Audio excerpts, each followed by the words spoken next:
देखिए question class 12 board जो है सीबीएसई है, सब्जेक्ट फिजिक्स है और 2025 का। ठीक है, क्वेश्चन नंबर 31 में ए का फर्स्ट पार्ट 5 नंबर क्वेश्चन है।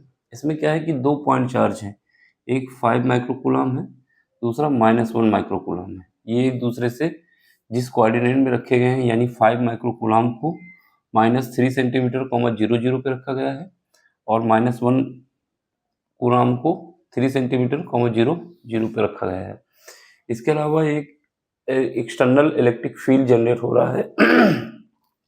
जो इलेक्ट्रिक फील्ड जनरेट हो रहा है उसके लिए इक्वेशन दी गई है और यहाँ पर जो ए है, ए की वैल्यू बताई गई है, ये है। ठीक, अब आपको क्या करना है, ये बताना है कि इलेक्ट्रोस्टैटिक एनर्जी क्या होगी, चेंज इन इलेक्ट्रोस्टैटिक एनर्जी। देखो कहीं पर भी ये लिख के आ जाता है इलेक्ट्रोस्टैटिक एनर्जी, इसका मतलब होता है पोटेंशियल एनर्जी, और यहाँ पर चेंज लिखा है तो इसका मतलब क्या होगा, कितना चेंज आएगा पोटेंशियल एनर्जी में वो निकालना है। कैसे निकालोगे, देखो सबसे पहले क्या है, कोऑर्डिनेट दिखा देते हैं। ठीक है, ये हमारा x है, ये x डैश होता है, ये ऊपर y हो, नीचे y डैश होता है। ठीक है, यहाँ पर जो पहला कोऑर्डिनेट पे पॉइंट दिए गए हैं क्या है, 3,0,0। पॉजिटिव वाला इस तरफ होता है, ये वाला जो है, और निगेटिव वाला इस तरफ होता है। ये कितना है, ये हमारे पास -3, 0 और 0। ठीक है, ये निगेटिव है, ये पॉजिटिव है, ऐसा दिया गया है। जो हमारे पास 5 माइक्रोकूलम है वो इस तरफ रखा हुआ है। यहाँ पर कितना रखा हुआ है, Q1, यहाँ पर कितना है Q2। Q1 की वैल्यू कितनी है, 5 माइक्रोकूलम। माइक्रोकूलम को कूलम में बदलोगे 10⁻⁻6 कूलम। ये कितना आ जाएगा, -1 × 10⁻⁻6 कूलम। ठीक, इतना आ गया। अब इसके बाद जो इलेक्ट्रिक फील्ड जनरेट हो रहा है यहाँ पर पूरे रीजन में इलेक्ट्रिक फील्ड है, उसके लिए इक्वेशन दी गई है। इलेक्ट्रोस्टैटिक इलेक्ट्रिक फील्ड जो है, इलेक्ट्रिक फील्ड अगर यहाँ पर जनरेट हो रहा है तो मान लेते हैं इलेक्ट्रिक फील्ड की डायरेक्शन दिखा देते हैं या फिर ऐसे दिखा देते हैं, इलेक्ट्रिक फील्ड इनसाइड या आउटसाइड कहीं पर भी दिखा सकते हो। ये मान लेते हैं कि इलेक्ट्रिक फील्ड यहाँ जनरेट हो रहा है। जो इलेक्ट्रिक फील्ड जनरेट हो रहा है उसके लिए इक्वेशन E = कितना दिया गया है, E = दिया हुआ है वेक्टर फॉर्म में A/r², और ये वेक्टर, ये हमारे पास दिया हुआ है इलेक्ट्रिक फील्ड। जो भी इलेक्ट्रिक फील्ड यहाँ पे जनरेट हो रहा वो दिया गया है। ठीक है, अब जब स्विच ऑन करेंगे तो इलेक्ट्रिक फील्ड यहाँ जनरेट हो जाएगा। अब देखो हमारे पास जो निकालना है electrostatic energy, change in electrostatic energy, जो ये होता है इसी को क्या कहा जाता है, change in potential energy. Change in potential energy. ठीक है, और कभी भी अगर हमारे पास पोटेंशियल दिया हो तो चेंज इन पोटेंशियल एनर्जी जो आएगा, चेंज वाला निशान है ये। ठीक है, = क्या आएगा, Q1 V1 + Q2 V2।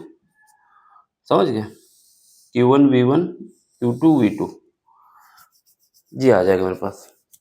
यानी हमें क्या करना होगा, हमें निकालना होगा charge Q1 potential V1 Q2 V2। एक ये चार्ज है, दूसरा चार्ज ये है। ठीक है, यहाँ पर जो वैल्यू हम पुट करेंगे वो नेगेटिव नहीं करेंगे। क्यों नहीं करेंगे अभी समझ लो। यहाँ पर हमें पोटेंशियल, क्योंकि इलेक्ट्रिक फील्ड दिया गया है, क्या दिया गया, इलेक्ट्रिक फील्ड, और इलेक्ट्रिक फील्ड और पोटेंशियल में एक रिलेशन होती है। अगर हमें पोटेंशियल निकालना है, V निकालना है, तो हमारे पास क्या है, माइनस इनफाइनाइट से हमको r डिस्टेंस पर इलेक्ट्रिक फील्ड आना है, और इसके लिए फार्मूला क्या होता है, V E वेक्टर का है तो वेक्टर में dr।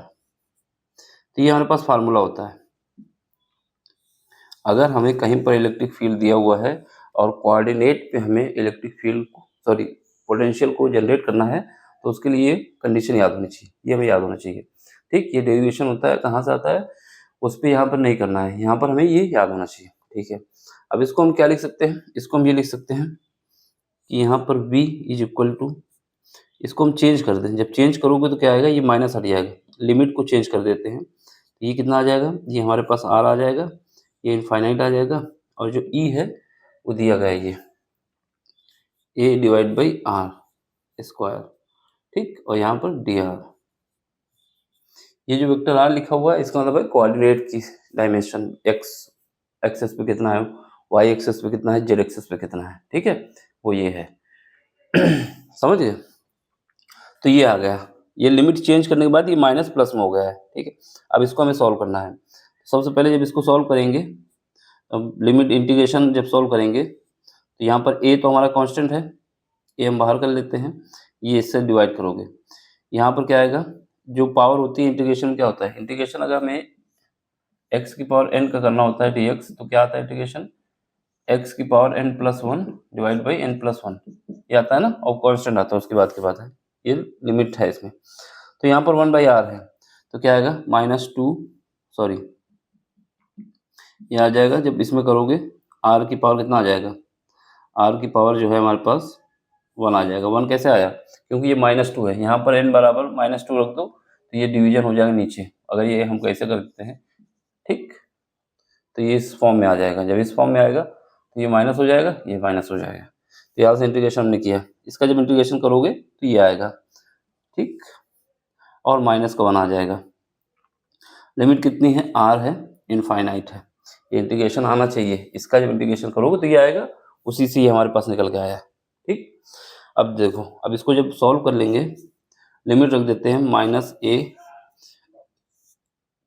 1/इनफाइनाइट जो होता है माइनस हमने बाहर कर दिया, 1/इनफाइनाइट जो होता है 0 होता है, 1/इनफाइनाइट 0 होता है, -1/r r रहेगा, ये वाला माइनस अंदर इंट्रोड्यूस कर दोगे तो कितना आ जाएगा, a/r आ जाएगा, a/r आ जाएगा, अभी दिख रहा है, a/r आ गया, ये वाला माइनस अंदर कर दिया। तो यहाँ से हमें ये पता चल गया, क्या पता चला, पता ये चल गया कि जो हमारे पास पोटेंशियल है v है, वो क्या है, वो है हमारे पास a/r, ठीक। अब हमें अगर v1 ये निकल के आ गया, अब हमें v1 निकालना है, अगर v1 निकालना है तो v1 इज इक्वल टू क्या आ जाएगा, a की वैल्यू कितनी है, ये दी गई है 3 × 10⁻⁵, और यहाँ पर हमें कोऑर्डिनेट के निगेटिव साइंस मतलब नहीं है, हमें यहाँ कोऑर्डिनेट के जो मैग्नीट्यूड है उसको रखना है। क्यों, यहाँ पर इन दोनों पॉइंट में मैग्नीट्यूड ही रखना है, ये माइनस है, ये भी माइनस है, लेकिन हमें रखना क्या है, मैग्नीट्यूड रखना है। तो इसको रखोगे, कितना है ये 3 सेंटीमीटर, 3 सेंटीमीटर है, इसको मीटर में बदल लेना। ये जो वैल्यू दी गई है किसमें दी गई है, सेंटीमीटर लिखा हुआ है, देख लो, तो ये मीटर में बदलोगे, जब इसको मीटर में बदलोगे तो ये कितना आ जाएगा, 0.3 मीटर। तब इसको सॉल्व कर लेंगे तो यहाँ से हमारे पास आ जाएगा 1 × 10⁻, कितना आ जाएगा, ये 2 पावर ऊपर चली जाएंगी, ठीक, ये 5 है प्लस का, माइनस का नहीं है, ये 5 है ना प्लस का, तो कितना आ जाएगा, 2 पावर और ऊपर चली जाएंगी, 7 हो जाएगा बोल्ट। यहाँ से v1 हमारा निकल आया, कितना आया, 1 × 10⁻7 बोल्ट, और ऐसे ही v2 निकाल लोगे, एंड v2 भी यही निकलेगा 3 × 10⁵, और यहाँ पर क्या है, ये भी हमारे पास सेंटीमीटर में है, तो मीटर में बदलोगे तो 0.03, तो ये आ जाएगा हमारे पास काटने के बाद 1 × 10⁻7 बोल्ट। तो v1 और v2 निकल आया। v1 और v2 निकल आया, दोनों सेम आएंगे क्योंकि जो डिस्टेंस है वो सेम है, ठीक। v1 और v2 निकल आया। अब हमारे पास क्या है, change in potential energy, q1 की वैल्यू दी गई है, v1 की वैल्यू हमने निकाल ली है, q2 वैल्यू दी गई है, और v2 वैल्यू निकाल ली। हमने कहा चेंज है, यहाँ पर ये सब पॉजिटिव लेंगे, ठीक। तो यहाँ से हमारे पास क्या आ जाएगा, delta u is equal to v1, वैसे भी निगेटिव लोगे, जब चेंज लाओगे तो ये माइनस माइनस प्लस हो जाएगा ना, इस वजह से। तो यहाँ पर देखो q1 कितना है, q1 हमारे पास इतना है 5 × 10⁻⁻6, ठीक है, और इसकी v1 कितना निकला था, 1 × 10⁻7 प्लस यहाँ पर कितना है, q1 कितना है 1 × 10⁻⁻6, ये कितना है 1 × 10⁻7, ठीक है। तो इसको सॉल्व करोगे तो यहाँ से क्या आएगा, 10⁻⁻7 6 है, ये 7 है प्लस का, तो क्या होगा, एक पावर कम हो जाएगी, ठीक है, एक पावर कम हो जाएगी, तो कितना आ जाएगा, ये ये हमारे पास आ जाएगा, गड़बड़ हो गया यहाँ पर जो है, यहाँ पर देखो चार्ज जो रखेंगे, चार्ज की यूनिट रखना पड़ेगा। चार्ज की यूनिट रखोगे, ये डिस्टेंस को मैग्नीट्यूड में लेना है। ये वोल्टेज हमारा आ गया। अब चार्ज जो लेंगे, ये निगेटिव है तो निगेटिव, ये पॉजिटिव है तो पॉजिटिव। चार्ज निगेटिव है तो निगेटिव, पॉजिटिव है तो पॉजिटिव लेंगे। ठीक, तो यहाँ पर देखो चेंज निकालना है ना हमको, तो यहाँ पर क्या आएगा, ये माइनस रखना होगा। ठीक है, तो यहाँ पर इसको सॉल्व करोगे तो ये कितना आएगा, 10 की पावर -6 और ये 10 की पावर 7 है। एक पावर बच जाएगी, कितना हो जाएगा, 50 हो जाएगा। यहाँ पर देखो माइनस का एक पावर बचेगी, 10 हो जाएगा, कितना आ जाएगा, 40 जूल आ जाएगा। तो चेंज आया जो डेल्टा यू इक्वल कितना आ गया, 40 जूल, यानी जो एनर्जी में चेंज आया है वो 40 जूल का आया हुआ है। देख लो, समझ लो। ये फार्मूला हमने लिखा Q1 V1 Q2 V2। यहाँ पर जो डिस्टेंस का जो पोटेंशियल निकालेंगे वो मैग्नीट्यूड, ये हम इंटीग्रेशन करके निकाल लेंगे। ठीक है, इसके बाद हमारे पास जो चार्ज है, चार्ज का डायमेंशन, जो चार्ज की वैल्यू रखेंगे वो साइन के साथ रखेंगे। किससे, साइन के साथ। कितने भी पॉइंट हो, अगर हमें पोटेंशियल एनर्जी निकालनी है, ठीक है, पोटेंशियल एनर्जी निकालनी है तो वहाँ का पोटेंशियल और चार्ज को मल्टीप्लाई करना होता है। पोटेंशियल और चार्ज का मल्टीप्लाई करना होता है। यहाँ पर ये जो माइनस है, ये माइनस ये बता रहा है कि हमारे पास कहाँ पे रखा हुआ है, ये निगेटिव एक्सेस पे रखा हुआ है, एक्स एक्सेस पे, ये पॉजिटिव पे रखा है। और जो चार्ज का मैग्नीट्यूड है वो चार्ज को साइन के साथ लेना है। ठीक है, चार्ज को साइन के साथ लेना है। ठीक, तो यहाँ पर हमारे पास ये आ जाएगा, तो आंसर हमारा ये आ जाएगा। ये माइनस कहाँ से आया ये समझ लो, कंफ्यूजन नहीं होनी चाहिए। माइनस जो है, चार्ज जो हमारे पास निगेटिव है उसका है। ठीक, ये डायमेंशन निगेटिव नहीं लेनी है। डायमेंशन निगेटिव लेने से कोई मतलब नहीं, क्योंकि डायमेंशन ये बता रही है कि हमारे पास जो चार्ज रखा हुआ है वो कहाँ पे रखा हुआ है। ये निगेटिव -3 ये बता रहा है कि हमारे पास चार्ज -x एक्सेस पे रखा हुआ है। पॉजिटिव बता रहा है, जो x जो चार्ज है वो पॉजिटिव x एक्सेस पे रखा हुआ है। यानी 5 माइक्रोकूलम को निगेटिव एक्सेस पे रखा गया है और 1 माइक्रोकूलम को पॉजिटिव एक्सेस पे रखा गया है।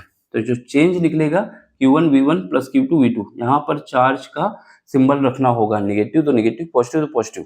ठीक, तो यहाँ से निकल आएगा। देख लो, समझ लो, कहीं पर भी डाउट हो तो पूछ लेना। बाकी कोई क्वेश्चन नहीं आता तो टेलीग्राम में आके आप पूछ सकते हो। नंबर क्या है, टेलीग्राम में या व्हाट्सएप पे। व्हाट्सएप का नंबर है 8127191266। जब समय मिलेगा तो हम क्वेश्चन सॉल्व करा देंगे। वैसे पूरी प्लेलिस्ट बनी हुई है 2024 से 2020 तक, और ये 2025 का तो करा ही रहे हैं। ठीक, फिजिक्स मैथ सबकी प्लेलिस्ट बनी है। चलो देखते हैं अगले लेक्चर में अगले क्वेश्चन को। ठीक है, thank you for watching, bye, take care.